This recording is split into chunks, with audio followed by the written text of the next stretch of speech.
प्रभु जब अपनी शक्तियों का प्रकाश करते तो लगता है कोई त्रिभुवन में जिसकी रक्षा नहीं कर सकता।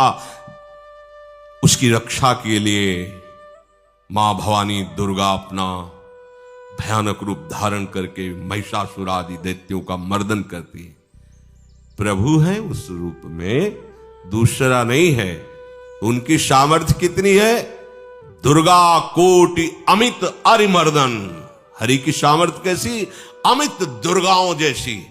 1 करोड़ अरब नहीं, अमित दुर्गाओं जैसी दुष्टों का मर्दन करने की सामर्थ्य। अमित था नहीं कि कितनी सामर्थ्य है। एक दुर्गा रूप में जब हरि प्रकाशित होते हैं तो त्रिभुवन में कोई सामने खड़ा होने वाला नहीं होता। मां भवानी जिस समय अपने स्वरूप में आती, किसी की ताकत नहीं है। ये शुंभ निशुंभ इतने बलवान दैत्य थे, त्रिभुवन में कोई इनका बाल बांका भी नहीं कर सकता था। स्मरण किया समस्त देवताओं ने तो भगवान से ही शक्ति का प्रादुर्भाव हुआ। इतना सुंदर रूप मां भगवती का। शुंभ निशुंभ के पार्षद घूमते रहते थे, उन्होंने देखा, जाके बताया कि आपके महल में जितनी सुंदरियां उसकी दासी बनने योग्य भी नहीं है, ऐसी सुंदरी का हमने दर्शन किया। बोले मेरा जाके परिचय बताओ। बोले ऐसा नहीं लगता कि आपके परिचय बताने से केवल आ जाएंगे। तो उनका अगर ऐसा नहीं तो केश कर्षण निर्धूता गौरवा मां गरिष्यति। उसके गौरव को धूल में मिलाते हुए बाल पकड़कर घसीट कर हमारे पास लाओ। मार्कंडेयपुरा उनके पार्षद गए और बताया हमारे मालिक शुंभ निशुंभ है, उनका आदेश है कि आप महल में चलो और आदर सहित, अगर आप ऐसा ना करती हैं तो मैं आपका निरादर करते हुए बाल पकड़कर घसीटते हुए ले जाऊंगा। देवी जी ने मुस्कुरा दिया और कहा अपने मालिक से कह दो जाकर के कि हम उसी की आज्ञा पालन करती जो हम पर युद्ध में विजय प्राप्त कर ले। वो जाके बोले हाँ वो तो मतवाले, त्रिभुवन में कोई जोड़ ही नहीं था। आए और उद्दंडता पूर्वक वचन बोलने लगे। माता जी ने कहा बस तब तक बोल ले जब तक मैं मधु का पान कर रही हूं। बस ये पान करते ही तेरी जीवन लीला समाप्त हो जाएगी। ऐसा ही हुआ। जो ही पान करके सिंह पर सवार होकर गर्जना की, सारा का सारा अहंकार धूल दूषित हो गया, काट के फेंक दिया। ऐसी अनंत अमित दुर्गाओं जैसी सामर्थ्य हमारे प्रभु श्री हरि में, अमित दुर्गाओं जैसी, क्योंकि अनंत शक्तियों के स्वामी हैं। उनकी लीला में क्यों में हो? अरे वो जब करुणा करते हैं, अपनी महिमा से उतरते हैं, तो भक्त जब ऐसे कर देता है तो डरप जाते हैं। माधवदास बाबा ने कहा नहीं चलना तुम्हें ब्रज में, हम तुम्हारी कहां तक सेवा देखेंगे, तुम्हें बाल भोग राजभोग। बाबा जी हैं, कभी मिला कभी यहीं रहो। वो बाबा आपके बिना नहीं रह सकते। दोबारा बोल नहीं पाए जगन्नाथ। ये सुन करके हृदय बलिहार होता है। ओ ऐसे सामर्थ्यशाली प्रभु अपने भक्त के प्रेम प्रणय पर भी कितना डरते हैं। ये भक्त नाच पड़ता है। ये कुतर्क की, संशय की वृत्ति यहां प्रवेश नहीं करती। दुर्गा कोटि अमित अरिमर्दन। अमित गिनती नहीं, ऐसी अनंत दुर्गाओं जैसी शक्ति हमारे प्रभु में विराजमान है। शक्र कोटि सत सरिष विलासा। आहा, अरबों इंद्र जैसा विलास प्रभु में। अरबों, एक इंद्र त्रिभुवनपति है, अरबों इंद्र के समान प्रभु का ऐश्वर्य है। और नव शत कोटि अमित अवकाशा, जिस एक आकाश के लिए गरुण जी से कह रहे हैं कि मच्छर से लेके आप तक उड़ते हो पार पाए, बोले ऐसे अरबों आकाश के समान अवकाश है प्रभु में। मरुत कोटि सत विपुल बल, रवि सत कोटि प्रकाश, शशि सत कोटि सुशीतल, समन सकल भव त्रास। अरबों पवन के समान महान बल है।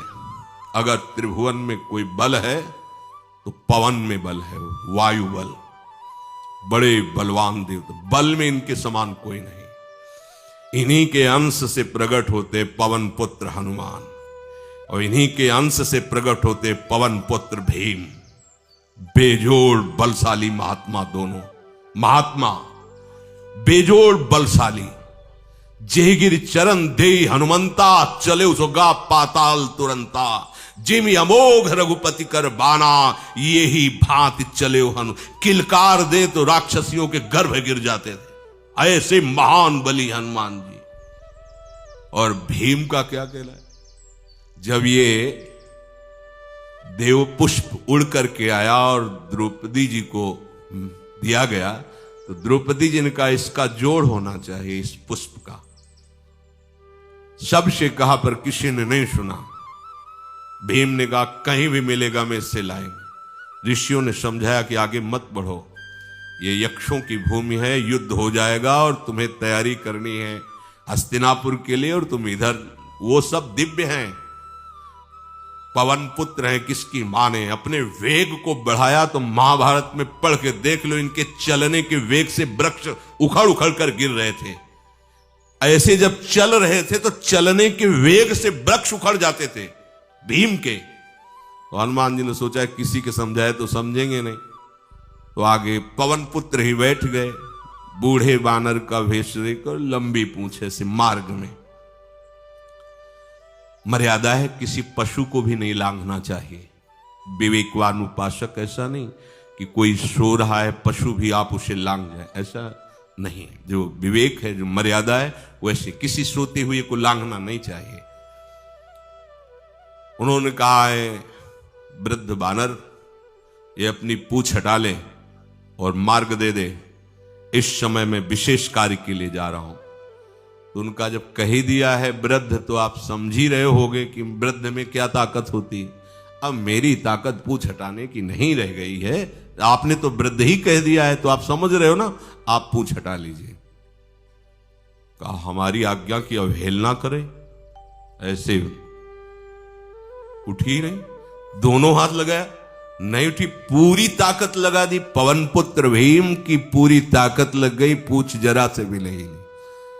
हाथ जोड़ के खड़े बोले हम समझ गए हमारे बड़े भ्राता आप हनुमान जी हैं, क्योंकि ऐसा कोई बानर सृष्टि में पैदा नहीं हुआ कि मैं उसकी पूंछ ला हिला सकूं।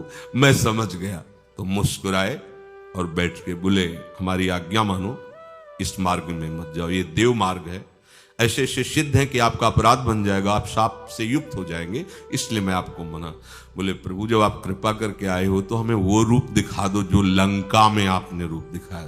बोले मत उस बात की चर्चा करो, रहने दो। बोले प्रभु एक बार देखना चाहता हूं कि मेरा बड़ा भाई कितना बलवान है। हनुमान जी ने कहा फिर देख लो। कनक भूधराकार शरीरा, समर भयंकर अति बल। कांप गए भीम जी, हाथ जोड़ बोले भैया स्वर्णिम कांति, वो भयानक उनका रुद्र रूप, कांप गए भीम, कांप गए। वायु में अगर बल में देखा जाए तो सबसे ज्यादा वायु बलवान है। भगवान कैसे है? मरुत कोट सत विपुल बल, अरबों वायुओं जैसी महान ताकत हमारे प्रभु में है, संशय नहीं। वो अगर छोटी सी कार्य के लिए सहयोग लेते हैं, ए उठवा दो, ऐसा करो, भक्तों के साथ वो विनोद करते हैं, लीला करते हैं, नहीं उनमें बल कितना है। ऐसे पवन पुत्र हनुमान जिनके चरणों को ऐसे गोद में लिए रहते हैं। एक उपनिषद में चरित्र आता है कि असुरों पर विजय प्राप्त करने के कारण देवताओं को गर्व हो गया और सभा में नृत्य गान चल रहा था। भगवान जब किसी पे गर्व करते हुए देखते हैं तो उनको अच्छा नहीं लगता। फिर सृष्टि के विधान के प्रधान अधिकारी जब देवतागण और देवराज इंद्र और उन्मत्तता, विजयश्री में उन्मत्तता आ जाती है, तो भगवान ने एक यक्ष का रूप धारण किया और सभा के प्रधान द्वार पर दिखाई दिए। देवराज इंद्र ने कहा कि पता लगाओ ये कौन है, बिना आज्ञा के बिना सूचना के कैसे आ गया है, क्योंकि त्रिभुवनपति है ना। अग्नि देवता ने कहा मैं जाता हूं, पता लगा के आता हूं, क्योंकि किसी बलवान का परिचय पूछने के लिए निर्बल को नहीं भेजा जाता। अग्निदेव गए और कहा आप अपना परिचय दीजिए, कौन हो और यहां कैसे आए हो। तो उनका परिचय लेने के पहले हम आपका परिचय जानना चाहते हैं, आप कौन हो। तो उन्होंने कहा कि मैं अग्निदेव हूं। सामर्थ्य आपकी, त्रिभुवन को उपले की तरह भस्म कर सकता हूं। मैं समस्त प्राणियों के उदर में बैठकर अन्न और जल का पचाकर जीवन दान देता हूं, जीवन पोषण करता हूं।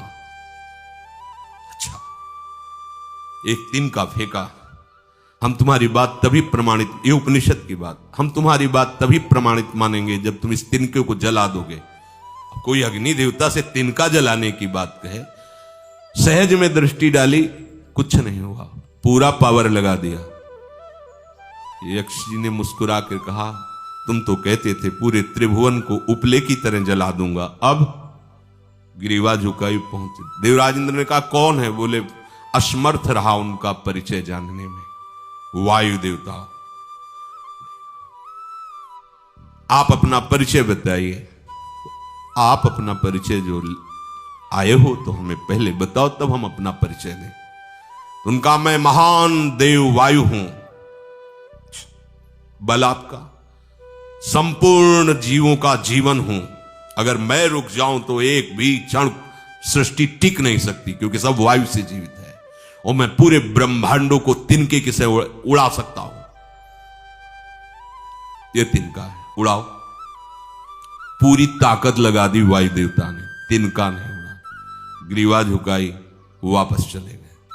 अब देवराज इंद्र उठे, जे ही नजदीक पहुंचे यक्ष अंतर्धान हो गए और देखा साक्षात ब्रह्म विद्या दूर से मूर्तिमान ब्रह्म, और डांट लगाई कि तुम उनसे संभाषण करने योग्य भी नहीं हो, क्योंकि तुम सबसे बड़े सिंहासन पर बैठे हो और अहंकार करते हो।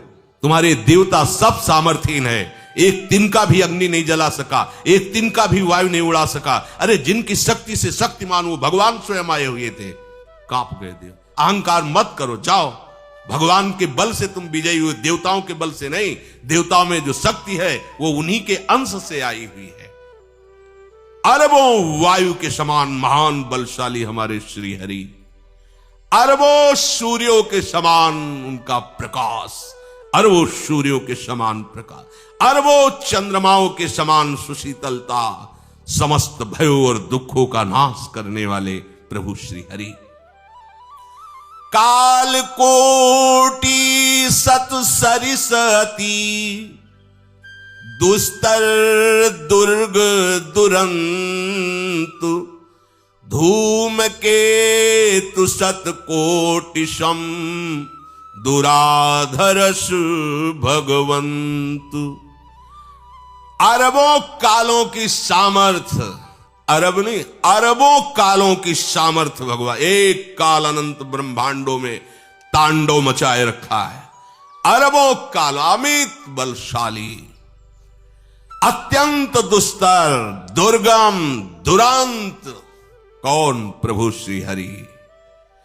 अरबों धूमकेतुओं के समान अत्यंत प्रबल सामर्थ्यशाली प्रभु, अगाध सत कोटि पताला, शमन कोटि सत सरिष कराला, तीरथ अमित कोटि सम पावन, नाम अखिल अघ पूग नशावन। कितने अथाह हैं प्रभु? बोले अरबों पाताल से भी बढ़कर, अरबों पाताल से भी बढ़कर गहरे हैं, कोई था नहीं पा सकता। कितने भयानक हैं? अरबों यमराजों से भी ज्यादा भयानक प्रभु श्री हरि है। अनंत कोटि तीर्थों को भी पावन करने वाले परम पवित्र जिनके श्री चरण है, वो तीर्थपाद श्री हरि है।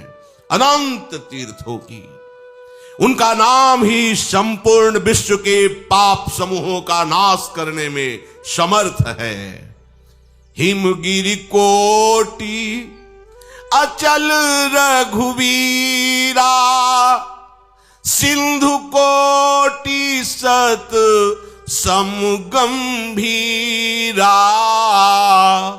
कामधेनु सम कोटि। आहा, देखो अब किसके सामने तुम्हें हाथ पसारने की जरूरत है?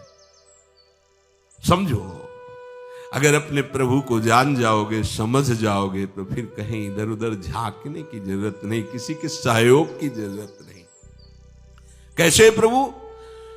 ऐसे वो स्थिर हैं कि जैसे तूफान चल रहा और हिमालय का आश्रय ले लो तो डरने की जरूरत नहीं, कोई भी तूफान हिमालय को उखाड़ नहीं सकता। ऐसे ही कह रहे हैं, अरबों हिमालयों जैसी स्थिरता प्रभु श्री हरि में है। अरबों समुद्रों के समान गंभीर है। कामधेनु सत कोटि समाना, सकल काम दायक भगवाना,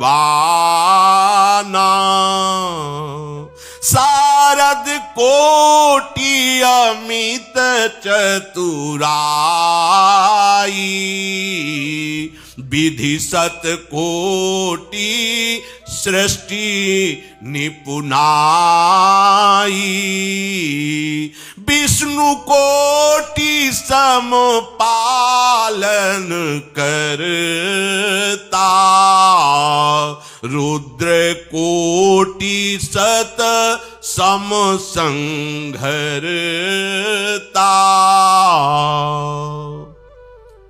अरबों कामधेनुओं के समान प्रभु श्री हरि हैं। एक कामधेनु मिल जाए तो निहाल हो जाए। है हमारे श्री हरि कैसे? अरबों कामधेनुओं के समान है। इच्छित कामनाओं की पूर्ति कर दे उसे कामधेनु कहते हैं। प्रभु में कितनी चतुरता है! अनंत कोटि सरस्वतियों की एक सरस्वती ब्रह्मांडों का संचालन करती है, बुद्धि के अधिष्ठात्र देवी हैं। यहां क्या, हमारे श्री हरि अनंत कोटि सरस्वतियों की चतुराई समाई हुई है। अरबों ब्रह्माओं के समान सृष्टि रचने में समर्थ। एक ब्रह्मा प्रकट कर दिया, ये वैभव प्रकट हो गया। अरबों ब्रह्माओं जैसी सामर्थ सृष्टि रचना की प्रभु में है। आहा! और अरबों विष्णुओं के समान पालन करने की सामर्थ प्रभु में है। अरबों शंकर के समान संहार करने की सामर्थ्य प्रभु में है। धनद कोटि सत समधन वाना, माया कोटि प्रपंच निधाना, भार धरन सत कोटि अहिसा, निरवधि निरूपम प्रभु जगदीसा। अरबों कुबेरों के समान धनवान है। अरबों मायाओं के समान सृष्टि करने में सामर्थ्यशाली है। अरबों शेष भगवान के समान अनंत भार उठाने में समर्थ है। जगदीश्वर प्रभु श्री हरि की कोई उपमा, कोई सीमा नहीं है। ये उपमा रहित और सीमा रहित है। निरुपम न उपमा आन राम समान, राम निगम कहे, जिम कोटि सत खद्योत समु, रवि कहत अति लघुताल है। यही भांति निज निज मति विलास, मुनीस हरि बखा नहीं। प्रभु भाव गाहक अति कृपालु, सप्रेम सुनि सुख मानहि। प्रभु भाव गाहक अति कृपालु, सप्रेम सुनि सुख मानहि। प्रभु श्री हरि उपमा रहित हैं, उनकी कोई अनंत ब्रह्मांडों में किसी से उपमा नहीं दी जा सकती। प्रभु के समान केवल प्रभु हैं, ऐसा वेद कहते हैं। अरबों जुगुनियों के समान यदि सूर्य को कहा जाए तो सूर्य का अपमान होता है, सम्मान नहीं। ऐसे ही जो अभी तक वर्णन किया गया उसको समझो। अरबों जुगनुओं के समान यदि सूर्य को कहा जाए तो सूर्य की प्रशंसा नहीं, एक तरह से अवहेलना है। आहा, इसी प्रकार अपनी बुद्धि के विकास के अनुसार मुनीश्वर, अपनी बुद्धि के विकास और प्रकाश के अनुसार मुनीश्वर प्रभु का वर्णन करते हैं। गुण महिमा नाम बल पर था कोई नहीं पाओ, आज तक कोई था नहीं। ऐसे प्रभु की लीला में कोई कुतर्क, कोई संशय, अब वो क्या बुद्धि है उसका खुद विचार करे।